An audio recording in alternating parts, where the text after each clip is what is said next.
we're actually seeing is the systematic implementation of the fall of the republic and the rise of the corporation of the United States. Every major event is a step in the ladder to achieve that end. COVID is just another rung in the ladder, which is why there's a deliberate mixing of all the wordplay, right? I mean, we should stop calling it, quarantine. That's a term designated for people that are verified sick. This is a house arrest mandated by the state. You should stop calling it, social distancing. There's nothing social about forced isolation. We should stop saying safer at home when millions of Americans don't have basic necessities adequate to fit their needs. It assumes that everybody's home is equally as safe as the people that are making the statements. We should stop saying, this is for the greater good, right? When you close the economy, killing millions of businesses that families have worked generations to establish, that's anything but good.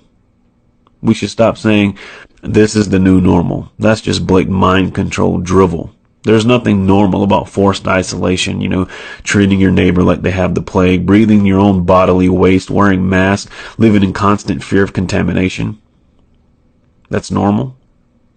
I mean, after all, if the virus is so deadly, why hasn't it wiped out the homeless who don't social distance, wash themselves regularly, let alone, live in or have access to a sterile environment? Last year, 1.5 million people died of tuberculosis. Why were you not wearing a mask during the tuberculosis pandemic?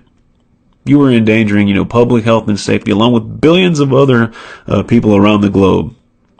So why didn't you wear a mask? I'll tell you why. Because the mainstream media didn't tell you to wear a mask. Right?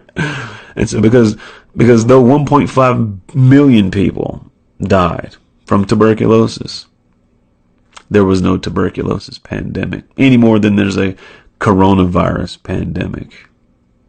What you're really participating in is a beta test for AI systems and facial recognition. See, these cameras work best when people are, distance apart. Now they're actually testing through machine learning how to recognize, a face that's partially covered. It's also a way to easily determine who's compliant and who's not.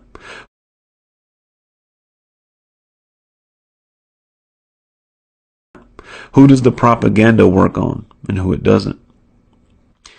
Now get this, there's some ironies that are here, right? A society that kills millions of babies a year for convenience has shut itself down to prevent adults from dying. People that on the one hand slaughter babies in the womb by the millions are now preaching to the masses about the sanctity of human life. It's double speak, double talk. It's the two doctrine policy. One for the initiated, one for the uninitiated. One for the inner circle, another for the masses. It's like saying, if I violate the stay-at-home order, I can be arrested, but you're letting convicted criminals out of prison so they don't get coronavirus. Thesis, antithesis, synthesis. If there's a real pandemic, does it require, faulty virus models, rigged test results, 81% false positives, inaccurate news reporting, staged hospital overruns,